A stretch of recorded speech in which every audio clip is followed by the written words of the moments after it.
The self-help industry is a $936 billion, with a B, $936 billion industry every year. That makes no sense, Thomas. Why in the hell are we spending almost $1 trillion a year on self-help? What that really tells you is we are helping ourselves do the same crap over and over again to the point of $1 trillion. Because the truth is, you don't need help. You need a blueprint on how to transform yourself, and then you have the absolute right as your own king and queen of your castle. Whether it's a big castle, small castle, doesn't matter. You are the king and queen of it, commonly called your life, to choose how you want to take this adventure. The Thomas Green podcast is owned and made possible by Ethical Marketing Service. If your business is struggling with Google or Facebook ads, maybe you're frustrated figuring it out, or there's a performance issue, Ethical Marketing Service has worked on hundreds of accounts and we can help in this area. We offer a 30-day money-back guarantee, and for every direct account we look after, we sponsor a child in a developing nation with food, water and education. If you would like to find out if we can help, it's a free, no salesy consultation call, and the link is in the description. Enjoy the episode.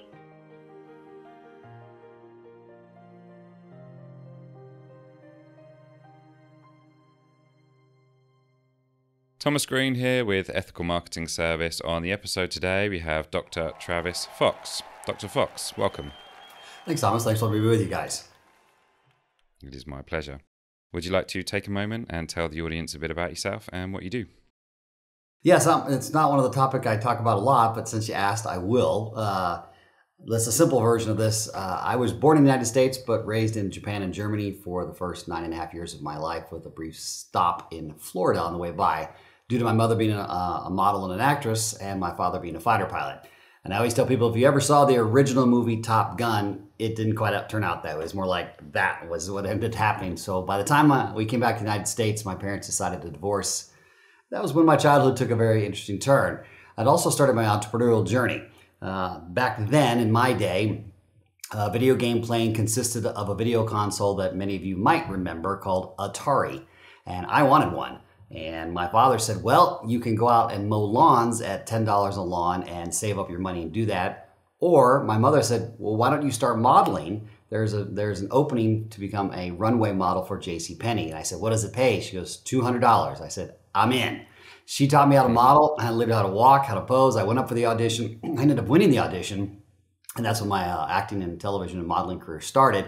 And of course, as you can tell, they figured out my entrepreneurial career started, because as soon as I got that $200, I went right to the local Kmart and got my Atari. And that's when I started to realize the difference between working hard and working smart. And I've done both. I still continued to play golf all the way up to the age of 19. I turned pro at 19 for a brief stint, did 6 months on the mini tour, and became an absolute head case. I suffer from a little thing called perfectionism and a mild OCD. Now you put that with golf and you've got a recipe for insanity. Probably why I became a psychologist. And I did. I got my PhD in psychology, and it wasn't originally to help anybody else. It was for my own selfish intentions. It was to, hey, I need to get this thing out of my rear end and get this thing working again. My life's falling apart. And I really didn't know who I was without that identity. And through that process, I met my mentor and my master, who I sat under for 15 years, and I achieved a second doctorate in clinical hypnotherapy. So I had subconscious and conscious modalities. How do we actually change our behaviors? How do we change our thought processes? How do we deal with our emotional trauma? The things that we hide down in the dungeon of our castle of ourselves. And through that process, I came to realize, I was playing golf for my father. I like golf. I'm still good at it to this day. And I did 10 years on the PGA Tour as one of the top psychological coaches out there and set my mark. But I didn't love golf. You got to love it. And as we've all heard, you find your passion and you'll never work a day in your life. Well, my passion was helping people become great entrepreneurs, break through their self-limiting thought processes and this emotional trauma. And again, emotional trauma could be something as simply as, hey, I didn't get a hug from mom and dad, or I didn't win, the high school cheerleading contest. Whatever it is, it's subjective. But we're not taught how to deal with that in a very powerful and even more transformative way. And then how do you take all of that and apply it to your business? And so for the last 31 years, I'm an Emmy Award Winning Producer now. As you can see some of those behind me. We won over 35 different awards for the productions and stylings that we do and how we teach. But also too, I've spread on the world 3 times. I've stood in front of 1 million people, and as of now have over 15,000 hours on stage working with people in an experiential, transformative way. And finally, at the ripe age of 51, three-time father and first-time grandfather, actually five-time, now with my relationship now, there's five-time father, I should put that in there. We have developed the ability called the ultimate business quest for people to literally go from founder, funding, to fortune, all in the power of their hand, commonly called their phone or their mobile device. And we're scaling that, making that around the world, because now more than ever, people need to know how to build a business from literally the first brick, which is the idea, all the way to their funding and ultimately their exiting strategy, and be able to do it without high ticket items, scalability, and use a fantastical, fun way to do it. And fun is the key word. Over 31 years, I've learned that if a person's not truly having fun, and that includes their business model, they're not going to do it. They're not going to change. They're going to keep hitting that glass ceiling, and they're going to keep going around in a circle and staring at ceiling fans at 3 in the morning. And I've done all of those too. And it's really been my life's work to create that entire experience with myself and my partners. And we are on the precipice now of that releasing. That's kind of a snapshot of 51 years, given the length of the show. Wow. I do want to say wow to your introduction. Oh, thanks. So you got a lot of stuff going on, and thank you for the introduction. The first thing I wanted to ask you about was you became a psychologist in order to, shall we say, learn about yourself. Do you mind sharing what you learned? Oh my gosh, how long's the show? I'm still learning about myself, Thomas, to be honest with you and candid. And I think anybody who says that they know themselves is really limiting themselves, because the truth is, who I was when I was 21, 25, 31, 41, and now at 51, has elements of similarity, but is a completely transformative creature. Who I was at 21, the young, Dr. Travis Fox, who thought he knew something and had the image of what a doctor's supposed to look like and act like and talk like. I was really just a puppet, really regurgitating what I had been taught and trained psychology is supposed to look like, self-development is supposed to look like, self-transformation is supposed to look like. So really, to answer your question is, not that I do it to learn myself, I actually got into it to unlearn myself. Because again, if we really go back to the basic psychology, I'm talking basics of basics, we are a formation, obviously, of our two parents, which is the first two pillars, but we're also a formation of our cultural upbringing, wherever you grew up on the planet, and your religious influence. Those 4 pillars are going to make up almost 90% of your personality basis and form and function by the time you're 15, 16 years old. It's starting to set in solidity. And when it sets in solidity, it's literally like breaking cement. You have to break through that. The challenge is we are taught the sequencing backwards. Example. You've undoubtedly heard, and so is your audience, you've all heard of the sequence mind, body, spirit, in that order. Here's the problem. Mind can't solve itself. Your mind knows its own pitfalls. Your mind knows how to mess with you. Your mind knows which voice to throw at you of doubt or disbelief or insecurity or abandonment of an idea, talking yourself out of the next great thing. And we've all done this, whether it's, buying a crypto because you felt the instinct to get in and go, that was the one. Look what it's done. It's gone up to gazillion dollars. I should have invested. And we become comfortable with being in failure or in misery, and more importantly, not trusting ourselves. We say that we really do, but we really don't. Because the truth is, when we say, I don't trust myself, just listening to that sentence in and of itself and the phraseology, how it's structured, there's 2 people in that conversation. I don't trust myself. I and myself. Well, who the hell are you talking about? There's only one of you in the physicality, but in the psychology of it, we all have, voices in our head. And no, it does not make you schizophrenic. It does not make you in that way. It means maybe you're neurotic. Welcome to the world. And part of that is we have different personality parts. So for example, there is Dr. Travis Fox, the teacher. There's Travis Fox, the husband. There's Travis Fox, the son. There's Travis Fox, the father. There's Travis Fox, the friend. And each one of those personality parts that we display have slight shifts in transformation and how we present. It's a different set of rules, a different set of hierarchical values. We don't think that we do, but we actually do. And it's based on that integration of how do we actually function that makes us a holistic person or a whole presentation. Here's the problem. Everything I just said, boring, sucks, no one wants to do it. It's like, and I agree. So for the last 31 years and the last 20 in specific, I have worked with literally thousands of people on how do we make entrepreneurial development and self-transformation, stop making them these separate roads. They're not separate. You and your business are one. No one's going to care about your business, its success or failure more than you, period. And to say that my job or my entrepreneurial, my online, my offline, whatever, your coach, teacher, trainer, facilitator, MLM or affiliate marketer, whatever you're into, corporate sector or non-corporate sector, it still involves you. Now, this will sound a little, kind of bass-ackwards from what everyone's been taught, but again, just because we've been taught it doesn't mean it's real. And that is, you are the center of your world. Now, the world doesn't revolve around you, but you are the center of your world. So to say that you and your business are separate is like literally saying me and my skin have two different locations of living. It makes no sense. But because we are so good at self-hypnosis, we are so good at this manifestation in a different frame, we don't realize we're actually creating our own insanity. We're creating it. And because our subconscious is just a big computer, it's called a servo mechanism or a solution-oriented mechanism, it does. It goes, okay, well, if you like misery, Thomas, we're going to give you a bunch of it. If you're comfortable with failure, we're going to give you that. If you're comfortable with only making this much money a month or a year, we're going to give you that. So I didn't get into it, again, like I said, in the selfishness of the originality of it. I got into it to fix my golf game because I thought, quote unquote, that's what I was there for. What I was really there for, almost at the depth of myself, at the deepest part of me and my subconscious was going, time out. Travis, I understand you think you're going to be a golfer, but you're doing that for your dad.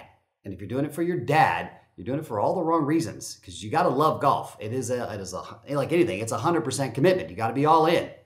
And while I was good at it and I enjoyed it, I didn't love it. I loved people. In fact, I was one of those golfers. I wasn't the silent golfer. I was talking to everybody because to me, it never made sense to go, well, why do I want to just walk down the fairway and not talk to anybody? Because without the audience, who cares? Who cares what you're doing? So it became about an audience for me. And that's when I really realized what I love was people. They're the most interesting thing on the planet. And because we all have these little personality parts running around, it's exponential. You're never going to hear the same story twice. Even if I say, Thomas, tell me about your childhood, tell me about your personal relationship, tell me about your business, I'm going to get 3 different versions of Thomas. Well, that's a lot to take in for us as we go to change. So what we did and what we continue to do is we transformed it into a fantasy gameplay.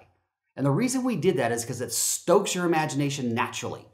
Many of us sit around as entrepreneurs going, I need to come up with the next great idea, Thomas. I need to figure this out. I need to think my way through it. And that has value. But if we look at history, every single major success story in business runs on instinct. There's a moment where the CEO or the chairperson, the entrepreneur, the idea person comes up and says, it just hit me like a lightning bolt. Bang, this is what we got to do. And sometimes it makes no cognitive, critical sense. You're going, that's insane. And we've all heard the famous story of how FedEx was literally on the precipice of bankruptcy and the CEO literally couldn't make payroll, says, screw it, goes to Vegas, puts it on literally on the come line, rolls the dice, and the rest is history. And now it's a multi-billion-dollar corporation. That's insane. We're not taught that in business school. Heck, we're not even taught that in school, period. But it's the instinct that has won wars. It is the instinct that has made successful business. It is the instinct that has taken people to do things that blow human performance away. And that's what I really got into. And I realized all along, and my mentor master was way more brilliant than I'll ever be. And he's taken the great journey now. But it took me 15, 16 years into my journey with him. And I was in my mid-30s. And I've been on stage, traveling on the world in every location you could possibly imagine. And it occurred to me, and I said, I don't really understand what I'm doing out here. And it's when he kind of like light bulbed me. It was the Yoda moment, where Yoda just says something really wise. And you're like, I knew that, I think. All right, I'm going to act like I know that.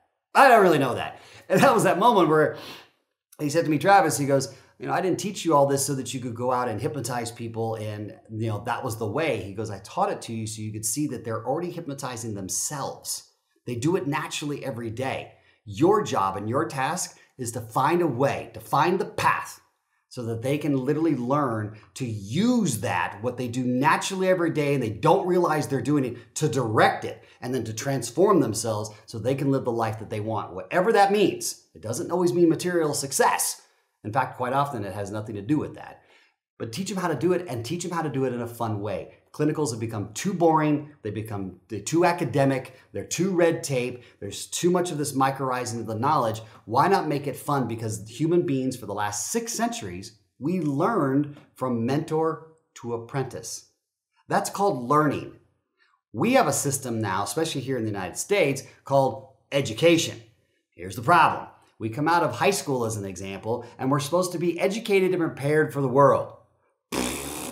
Nothing could be further from the truth. We are educationally intelligent, but we're life stupid. We have no idea how to buy a car, how to get a lease for an apartment. What do I really want to do? In fact, if we really look at this, family, you spent the first 17, 18 years of your life mastering something, and then you were asked the day upon graduation to abandon everything that you just mastered and become this thing called an adult. And yet there's no blueprint for it. And there's no idea what the hell that actually means. In fact, I'm 51 years old and I still don't even know if I qualify as an adult. I don't know what that really means. But the adults I've met are pretty miserable human beings. I like people who happen to be in a bigger body, but still have that stoke of imagination. They're still hungry. They're still out there creating. And it's not from a consumption and hoarding point of view, it's experiential.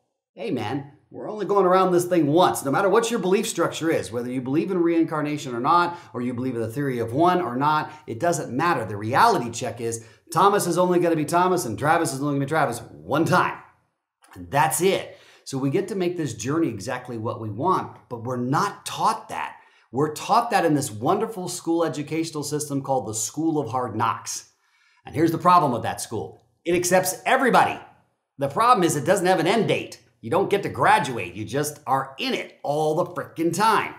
Well, that's like running around in the dark looking for a light switch and keep bumping into these walls and expecting them to become doors. It doesn't work. It makes no frickin' sense. So what we've done at the Ultimate Business Quest, and it's taken us, obviously all of our entire careers, we have 100 years collective experience between the 4 of us in our respective fields, and it took us 2 years to put this together to go, well, what do people really want? Where's their mastership? Well, all of us are misfit masters in some form or another. We're all superhero misfits. And you know that because in middle school, approximately, we all went through that transformation where we were dorks and we were geeks and we were in this club and that club. And we're looking for a thing called social subconscious modeling. We're trying to fit in somewhere just because we don't want to stand out. Here's the irony. When we get outside of education university, what's the first thing we're trying to do? We're trying to stand out so the boss notices us. We're trying to stand out so my lander and my funnel stands up more than anybody else. My product is better. But we have no idea how to stand out because we've shaved off the edges and stuffed down in the dungeon of ourselves who we really are. And to go down there seems extraordinarily scary because there's trauma down there. There's hurts, there's wounds, there's rejection. There's, gee, I don't feel good enough. I'm never going to live up to my potential. I'm not one of those smart people. I'm not one of the lucky ones, like you guys. All BS. But because we're such powerful hypnotists and we don't know how to use it, it's like being a kid with a sword. We got this powerful weapon, but we're looking at it going, I have no freaking idea how to manage this thing. Again, educationally intelligent, life stupid. And the Ultimate Business Quest is about reversing that model, but doing it in a fantastical way because we have over 50 years of data now that proves we put you in the fantastical, we put you in the subconscious, we put you into an immersion therapy like Lord of the Rings or Harry Potter, where it's this fantastical world where you're immersed in the adventure of it. You absorb and you learn 4 times faster than you do through cognition. You don't learn that way. It's like hitting a BB with a freight train. And now that makes changing you, transforming your business with business practicalities and self-transformation and combine the two and understanding that you and your business are one. And then how to build your culture and how to increase your sales. Because then you start to realize, wait a minute, when I understand how people work, because I'm understanding how I work, but I've done it in a fantastical realm. Are they a warrior? Are they a wizard? Are they a bard? Are they a jester? And you learn how to ask 1 or 2 questions. You go, got it. At least I know how they're showing up right now, and I can make that connection, and I can make it in a fun way, because again, no one wants to be around. Everyone says misery loves company. I don't know about you all over there, but that's total bullshit. Excuse my French. Misery does not love company. In fact, if you're the one that's miserable, you're looking to have people be in comfort zone with you, and if you notice, they'll hang out with you 5, 10, 15, 20 minutes, and then they're like, I gotta go. Because to them, it's very easy for our brain to slip into that modality, and it's very difficult to get out of it. But when you're having fun, there's two things we all know. Time flies when you're having fun. And two, no one, and I repeat, no one needs to teach you how to have fun. You already spent 17 years of your life mastering it. What you need to remember is how to become fun again and make business fun from the entire experience. That's what this is all about. I mean, when you were a kid, no one had to go, hey, Thomas, I need you to go down to your subconscious and I need you to activate your imagination and I want you to act like a superhero and you've got 30 minutes to do it. Okay. No one had to tell you that. You innately knew it because we came in without cognitive defense mechanisms. We learned to be defense mechanisms. So if you can imagine your mind as a castle, and inside that castle is your king and queen, which is your subconscious for de facto, right? And out front of that drawbridge with the moat and however you designed your castle, there's this little guard with a spear. It goes, who goes there? That little guard represents your conscious mind. Its kind of job is to determine what's getting inside the castle to talk to the king and queen. But what the guard doesn't realize is there's 3 other walls that it doesn't protect. And you can go over those walls or you can tunnel underneath. So there's 5 times as likely as information to get into your subconscious and create habits that you're not aware of, hence the term subconscious.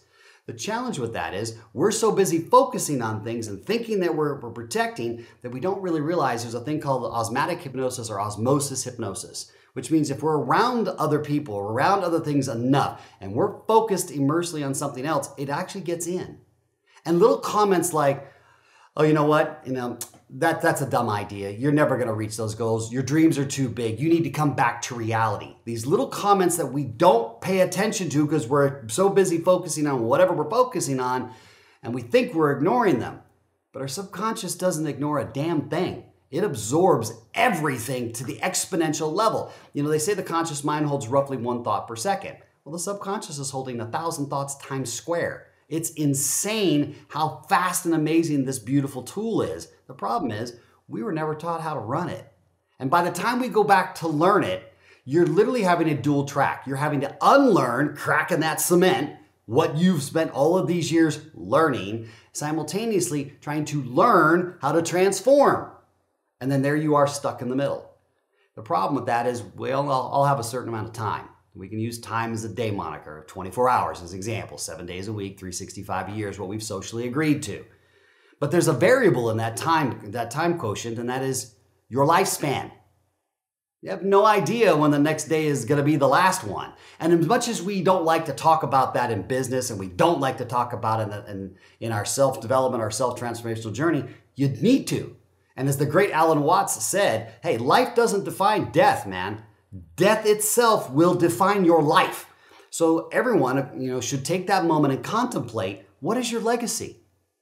What is your legacy? And if you only had 30 days left to live on this planet right now, today, would you be doing any of the things you're doing in your life right now? And if any part of your answer is no, and guess what? It comes up just like that where the no is. You can't even stop it because your subconscious will answer. If it's no, and you continue to do it, that's on you. And the only person that's going to be stuck with that regret is you. The persons that are going to be screwed is the people of the legacy, of the knowledge you've acquired, the skill set you have, the business that you've built, the lessons that you teach your children. They're all gone because we haven't put them in a space where the legacy can grow. And that's what we did as a species up until about the 18th century. And then we decided to become intelligent and form this school system that basically, if you look at our school system, it is pre-militaristic formation. You got to sit in rows. Everybody walks in a straight line.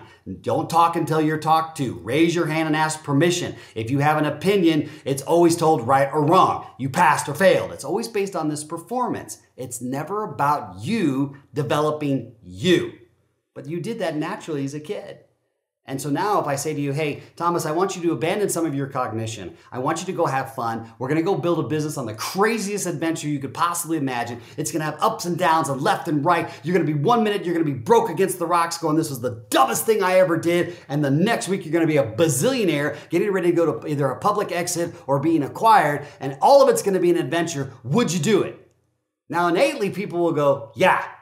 And then 10 seconds later, all those voices come back and go, but I've got bills to pay. I've got kids. I've got this job, and it gives me some security. And the world's an uncertain place. By the way, the world's always an uncertain place. Cut the crap. It's never going to be certain. So let's just solve that one right here, right now.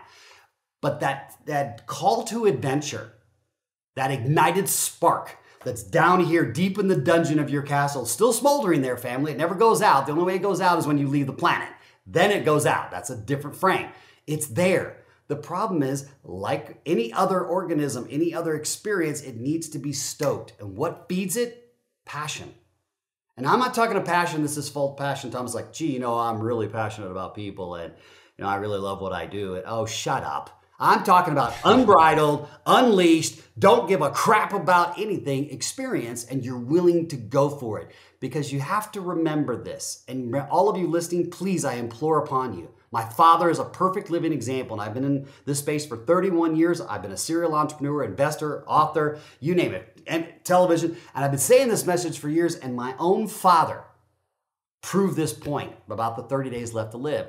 And this happened right in bottom of 2019 as we were getting ready to release the sequel to The Secret, Beyond the Secret, The Awakening, which I was the pleasure of co-producing and co-starring with my fellow teachers. And literally, they walked in and said, hey, Mr. Fox, the good news is you beat kidney cancer. The bad news is you have pancreatic cancer stage 4. You literally have 30 days left to live. And in those 30 days, almost to the number, my father was gone. And it happened literally the day before we debuted Beyond the Secret at Universal Studios. And I looked at that lesson and I went, wow, what a powerful lesson.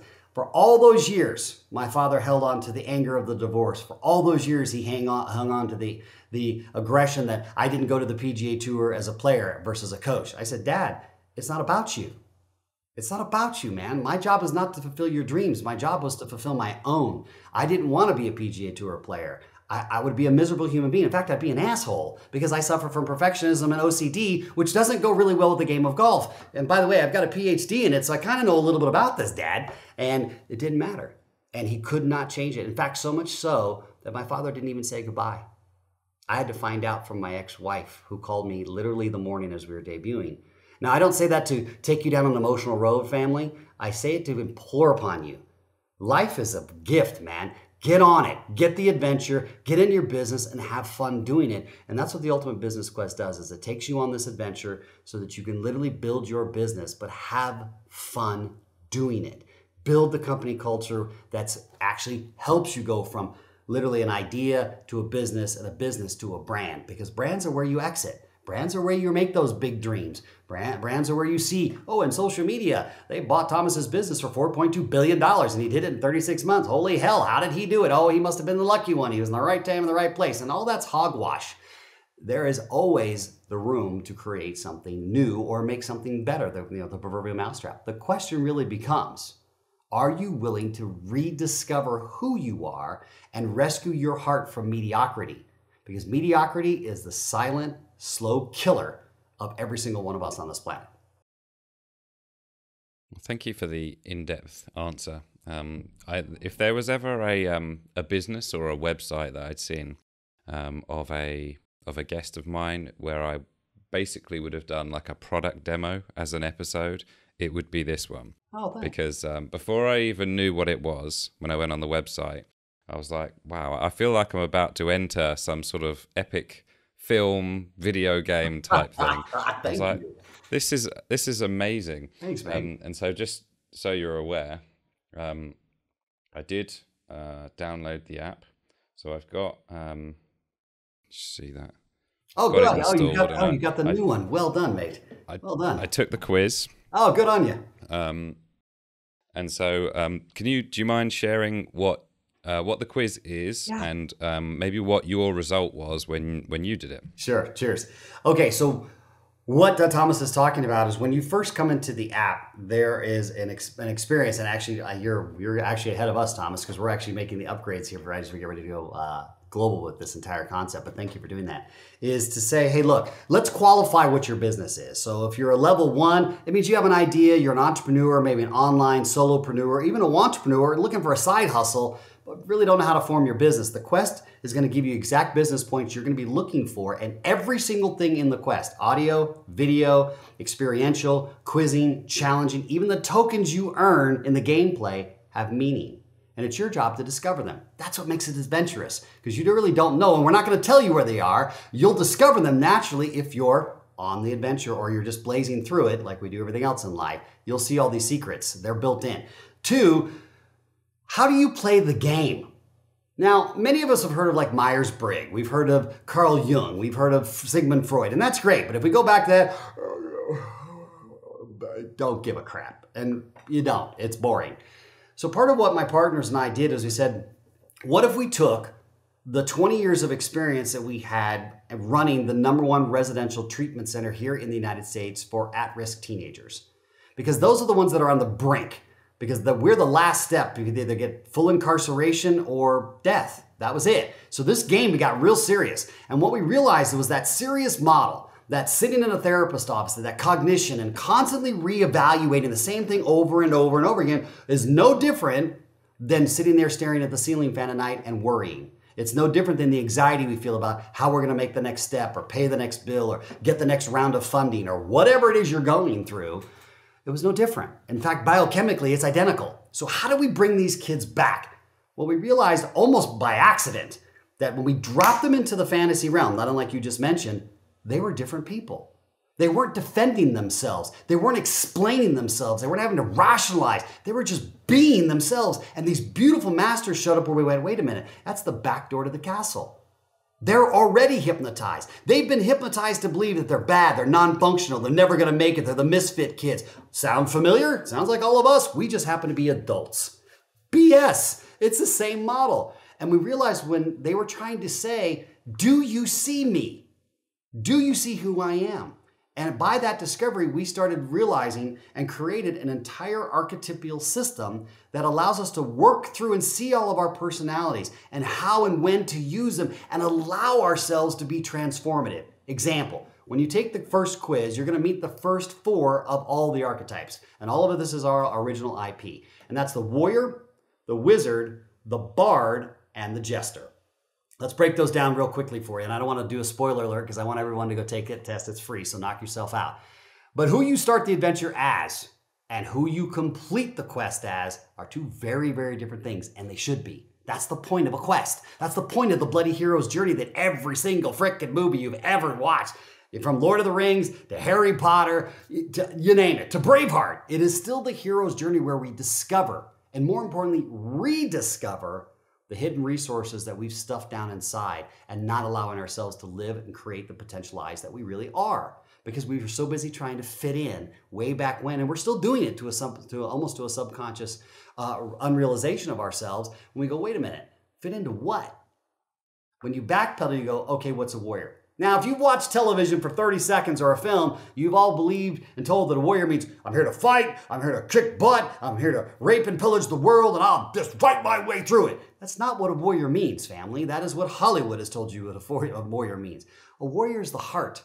The warrior is the passion. The warrior is what gets you up every morning to take your kids to school. The warriors that get up and said, okay, I got to make that extra call. The warriors that says, I'll do one more set. I'm one pass done.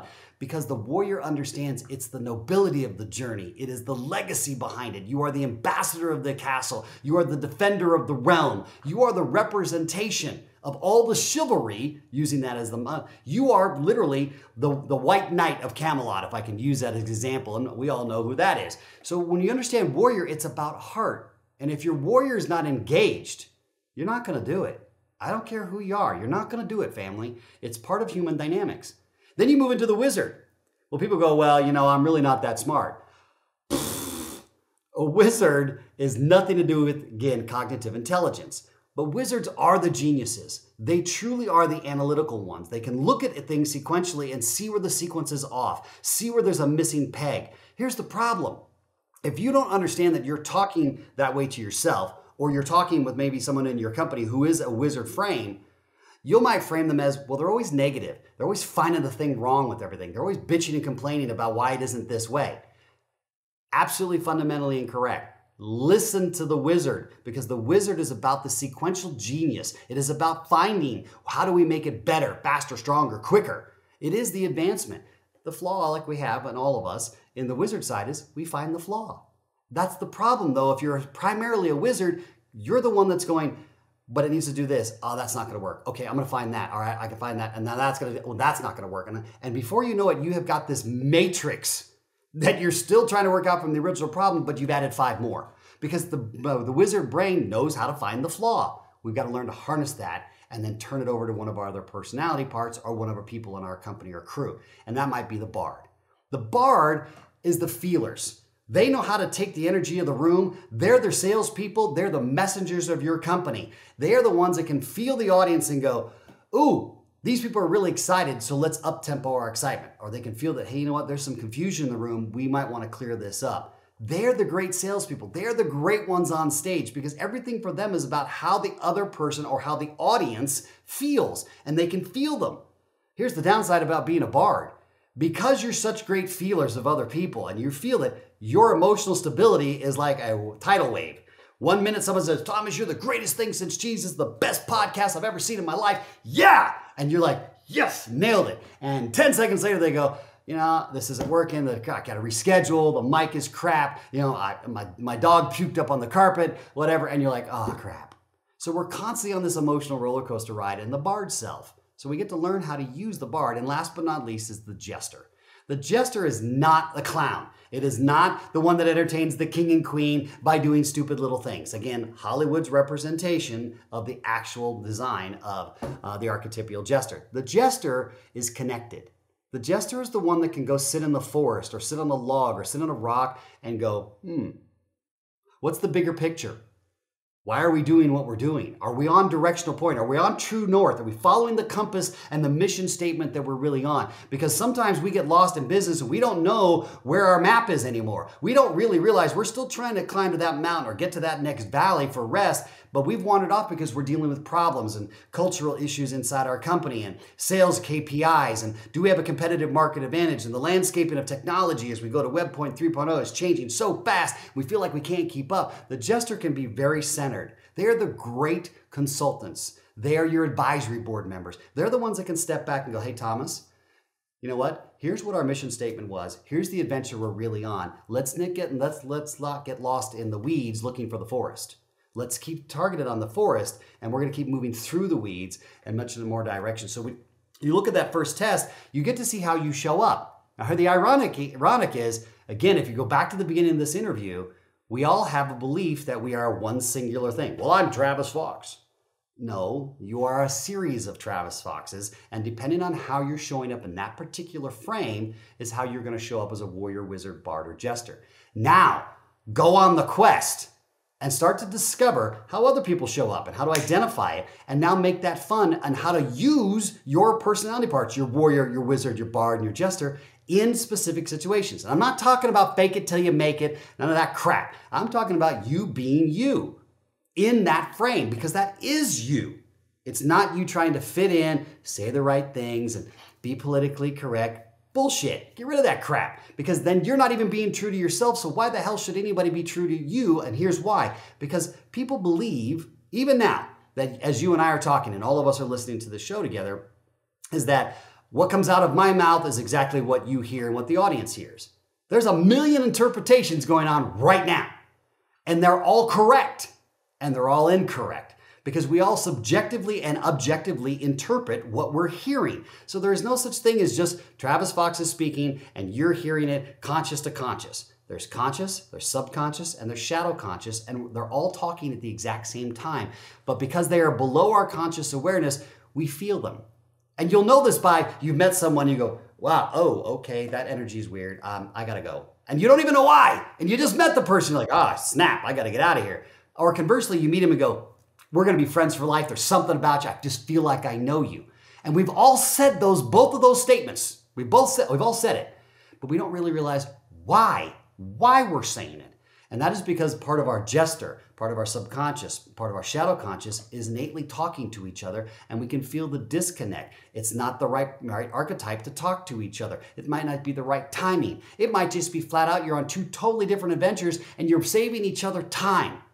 But because our conscious likes to jump in and go, well, that person's an a-hole, or she's being a blank, or, blah, blah, blah. I just didn't like the way but all of that is literally the conscious judgment that is doing the same thing to us, and then we project on other people. And it takes the fun out of life.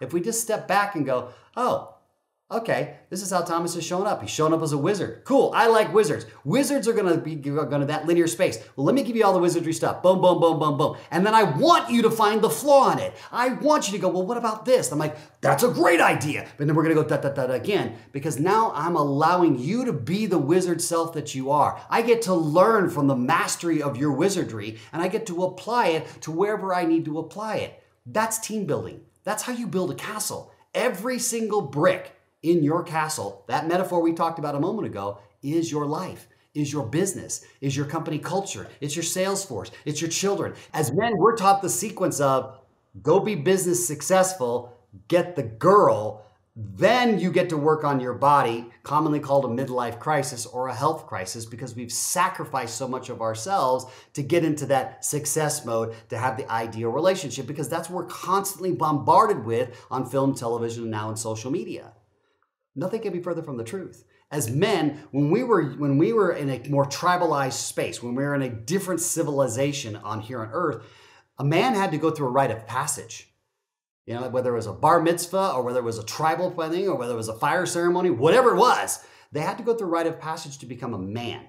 And then from there, the men taught the men how to master their body, how to have body rapport, how to build, whether it's working out in the gym, whether it's becoming a long distance runner, whether it was meditation, whatever their masteryship was, they had to master themselves first in order to be ready to even look at a relationship, which was then approved by the tribal elders to say, okay, Thomas and Travis, you've passed the rite, you've earned the right to be here. And I'm not talking about earning it isn't bad, earning it isn't for yourself, because you are the single longest relationship you're ever going to have in this lifetime. And yet we approach that relationship as dismissive. In fact, more often than not, we found in the hierarchy of values that people value in their life, themselves isn't even in their top 10. Top 10. It always starts with God, country, family, money, house, blah, blah, blah, blah, blah. Somewhere in there, whatever's left over, that's when they address it. Here's the fundamental problem. If you are the center of your world, you addressing you as last is hierarchically backwards. And then we wonder why we can't break through our own barriers. We wonder why our castle realm can't expand and we can't make other kingdoms and alliances and joint ventures and make a business a brand. Because we're in our own bloody damn way. But we've been taught that. Again, educationally intelligent, life stupid. We're here to reverse that model and do it on a mass scale so that you can go on the quest with other questers around the world who are transforming their businesses and growing. And now you understand, hey, when I'm talking to Thomas, at least in this moment right now, he's in wizard. His wizard's showing up. His wizard's analyzing everything that I'm saying, looking into the sequence of it going, does this make bloody sense or is this guy just off his rocker? Maybe both. But either way, I know that I'm talking to a wizard and that allows me to go, oh, well, my bard needs to feel his wizardry because I'm in bard mode right now. I'm in expression of my own passion. So if I feel his wizardry, I'm going to go, oh, I'm not going to shun him for going, well, Travis, that doesn't make sense, or tell me about that, or why is that a missing link? Quite the opposite. I need a wizard to do it because my wizard can only see from my point of view of the castle. But I've got another wizard, his name is Thomas, who's going, hey mate, if we don't shore up this wall, we're vulnerable to attack. Or, you know what, the wall is going to crumble in a massive storm. We've got to reassure this. And that's not a negative, that's brilliance. That's a brilliance of a wizard to go, hey buddy, let's get on this. And instead of going defensive, object, well, Thomas, what the hell do you know? Blah, blah, blah, blah, blah, blah, blah, blah, blah, and get all egoic and become an asshole yourself, you go, time out. That is his mastership. He's lending it to, he's giving it to me. What a gift, what an honor. That's what Brothers in Arms has always been about, is the mastery of yourselves. And I'm not talking about brothers as a male and female, or excuse me, just men. I'm talking about all of us. Because again, our company, our CEO is actually a woman. A woman is the CEO of our entire company. She runs the entire thing, and there's 9 divisions in this company. She's a massive, massive force for all of us. And so when I say that, not to impress upon all the women going, wow, he's so advanced because he's got a woman CEO. Yay. No, because she was the right person for the job. That's why. I didn't care what her gender was. I cared about her ability to weave through traffic, understand her basic 4 archetypes, and there's 64 in our entire system. So We cover it all as you go through all the quests as you go through it. And there's not just one quest. It keeps escalating so you can continue to grow and grow and grow and expand your kingdom and ultimately take to an exit. Because that's why you thought your business. Because people are like, well, I got into business, Travis, because. And I'm like, you all got into business just like I did for one reason. Freedom. It's the only reason. Everything else is a compounding effect upon that cornerstone block in your castle. I want to get into business for myself so I can be free to travel. I can hang out with my kids, hang out with my friends, go see this beautiful theme park we call Earth before they cash my ticket and it's over. That's why we all got into business. The problem is we get so myopically focused, so hypnotized on the next step that we sometimes can't pull back and see the big picture. And that's when your jester needs to come in. And a series that we do, you'll learn it as you go through the app yourself, Thomas, and the rest of you listening, it's called the BPR. And when you figure out what the BPR is, you will never, ever be out of balance in your life. And now when you hear balance, many of us go, well, I've got to sit on the side of a mountain and shave my head and be in an orange thing and sing Kumbaya. Well, that's fun if you want to do that, and that's great. That's not what this means. Most of us, using men as the example, we get out of balance. Our body pays the price, which is why we tend to be unhealthy as we get into our midlife crisis area, 40s and our 50s. Our body's out of shape. We're not taking care of ourselves because we're so myopically focused on success and taking care of the family and making sure they're secure. And those are all great and noble things. But if you're not in the picture, who cares? What's the point? Ask your significant other. Would you rather be a millionaire to have tons of money, but I'm only going to be on the planet for 45, 55 years because I'm going to have a heart attack or high cholesterol, high blood pressure. I'm going to be anxiety and stress and just all over the place? Or would you rather have a couple bucks and wake up every single morning happy and on an adventure together? I guarantee you, if you're the man asking a woman, the women will say the latter. Men will say both. Because men, we still are hung up on that our success is defined by our materialism. And I've had both, family, so I'm not going to sit here and blow sunshine up your skirt. I've been multi-millionaire, and I've been broke off my ass. But that's the adventure of it. Because the truth is, family, every quest, every life, every lifetime ends the exact same way. Broke and dead. The question is, did you really live? Did you go on the adventures you dreamed about as a kid, or did you sacrifice them for something else under the guise of being noble? And noble has its place, don't get me wrong. But when nobility as an ideology takes over your sense of adventure and experience, we got to reorganize your life, because that's what we're going to talk about. We talk about the experiences, we talk about the adventures, we talk about the traveling. Thomas and I went to Kilimanjaro, and 6 days we summited, and it was insane. Well, how much money did you spend? I don't know, $500? Who gives a shit? The story is what we talk about. And more often than not, we forget we're all master storytellers. The problem is, are we telling the story we really want? Or are we telling the story, like in my case with golf, what my dad wanted? And for often, it's we're telling somebody else's story. And that's what the quest does, and that's what you do when you take the test of the warrior, the wizard, the bard, and the jester. Thank you for the explanation. One thing I wanted to highlight was that obviously everything, or at least from my perspective, what you're doing, and obviously the trophies in the background, you have an emphasis on, I would say, excellence. Do you want to share maybe how you go about doing that and how other people can also do it? See, okay, family, this right here is what a podcast is all about, in my opinion. I've done literally over 300 podcasts. That observance is the wizard right there. How did the wizard know that? Because the wizard's observing everything, taking in all the data and going, okay, how did that arrive to that? Brilliant.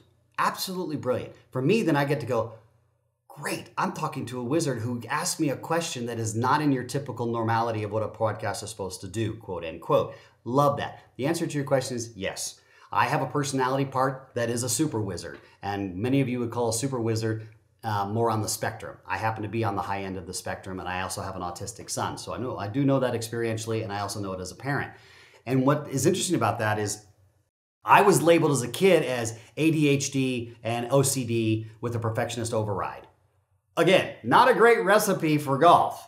And yet it was a great recipe for golf, because it taught me how to look at things and go, okay, I'm going to analyze the data. Where do I want the ball to go? Where do I want it to land?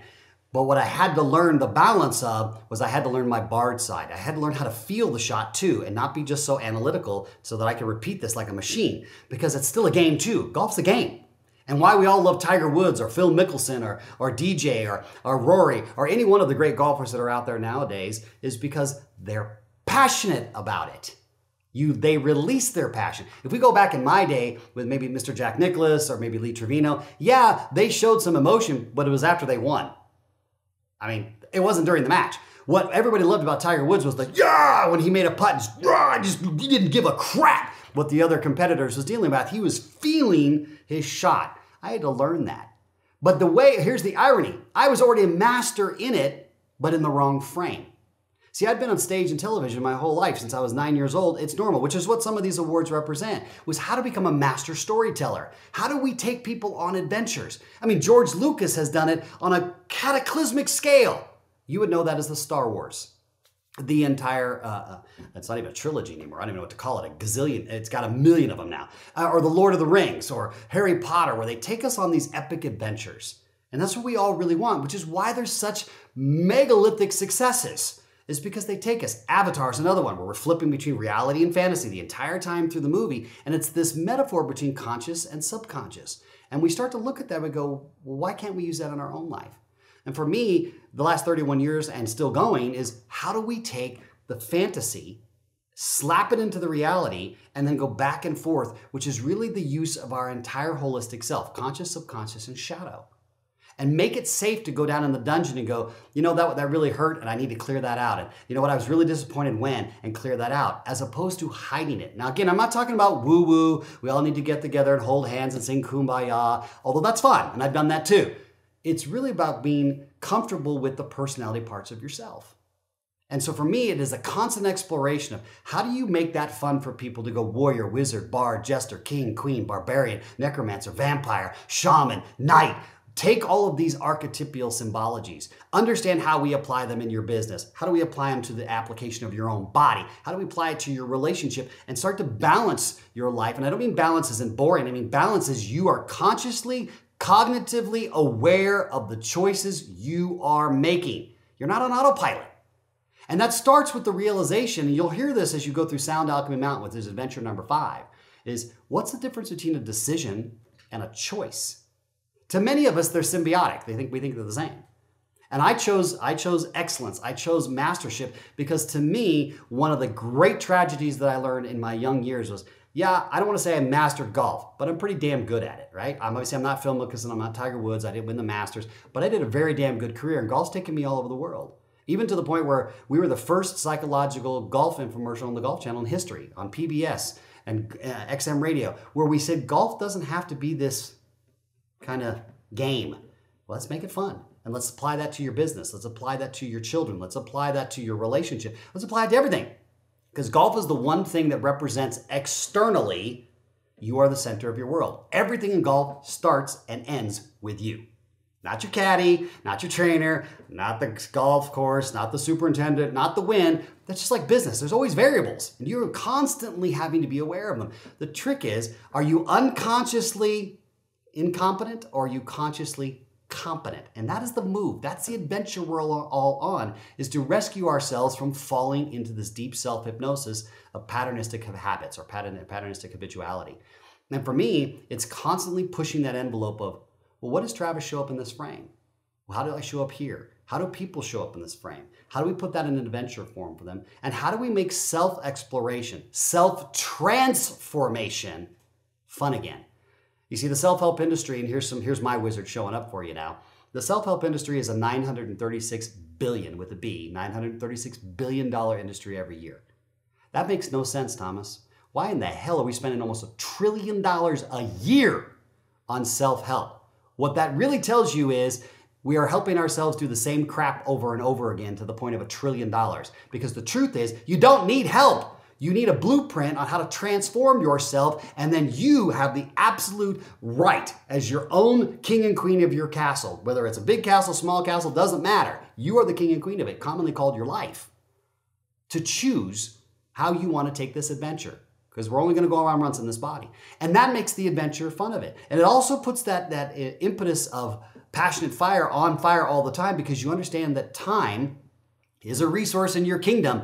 But this whole illusion that you've got time is a big-ass illusion you need to wake up from right now. And if you haven't learned that from what we've all gone through in the last 2 years on a global scale, whether you believe it's real or not, it doesn't matter. The fact is, it was here. It is literally how fast the world can change. And if we're not using all of ourselves, all of our company, all of our relationship, and everyone's mastership, man, we're missing the boat. And maybe we're rowing upstream and we don't need to. And that brings us to that wonderful analogy that we've all heard as a kid, which is, row, row, row your boat gently down the stream. Merrily, merrily, merrily, life is but a dream. So you can row with the current, you can row against it, you can row sideways, you can run into the rocks, or you can enjoy the thing and dream the dream and get out of your own damn way and let your subconscious and let the parts of you that are truly more connected, however you define connections, up to you. I'm not intelligent enough to tell anybody what that means for them. But I do know that we're all connected to something. You define it for yourselves. You are the king and queen of your castle. But if you're not listening to that, that means you're listening to this little pea brain up here. And remember how that pea brain was educated. Educatedly intelligent, life stupid. This is life intelligence. It's already intelligent. That's you. That's the real you. And through that becomes this beautiful inspiration, this on-fire passion. I'm an anti-motivational guy. I'm an anti-inspiration guy. Why? Because you already are motivated. You already are inspiring. The fact that you're bloody on the planet, start with that. Let's start with that truth. And we overlook it and dismiss it. I'm like, yeah, but if tomorrow was your last day, I bet you'd be looking really damn close to it.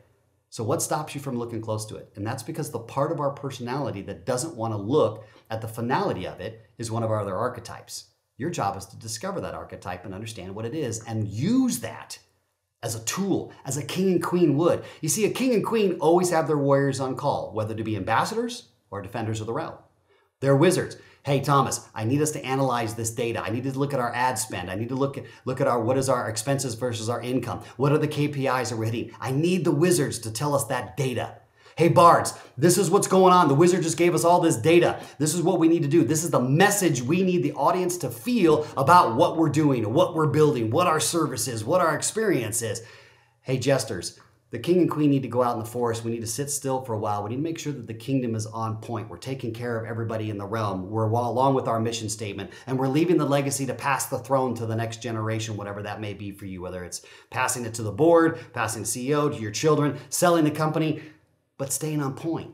Because so often in our adventures, we say, I'm going to go out and become a $1 billion company, Thomas, this is great. And 10 seconds later, you got a $10,000 job. But you call yourself an entrepreneur, when realistically, you're a serial job holder.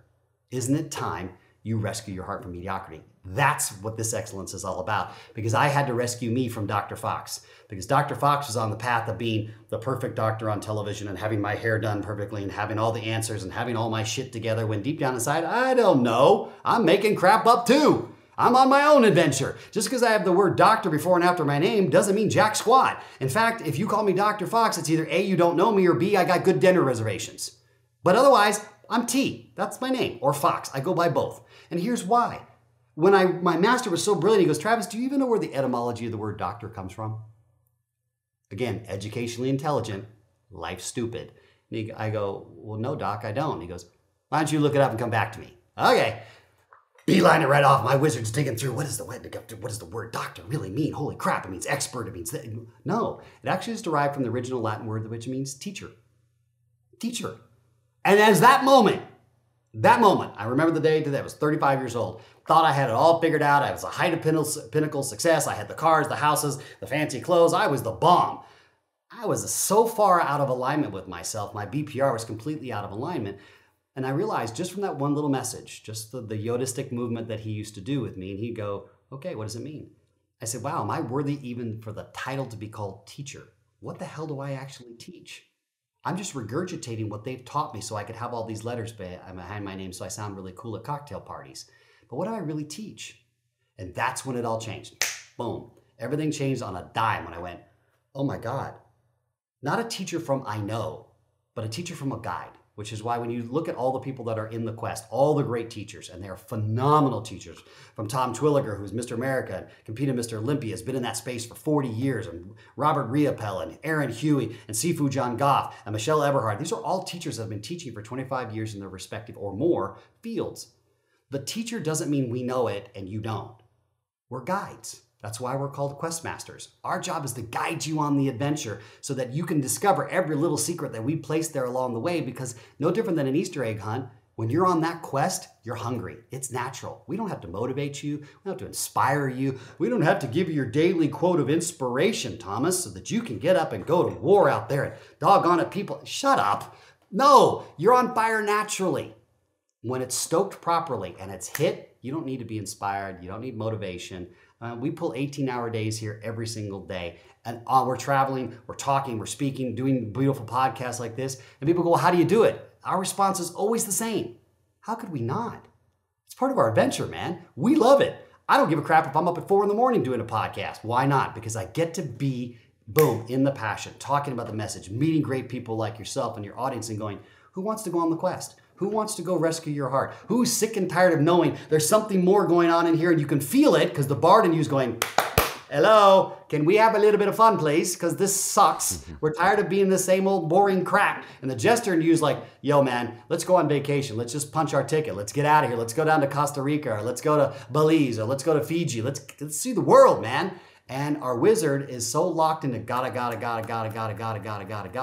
that excellence can turn into a prison if you're not careful. And instead of building a castle, you end up building your own dungeon. So how you place your bricks in your castle as you go through the adventure of the quest is going to be your choice. But you're going to know how exactly what you're choosing. You're consciously, competently aware of your choice versus doing an automated decision, which is what a decision really is. It's an automated process that by the time you become aware of it, it was already decided for you down here to your subconscious. You would know that as a habit. Wow.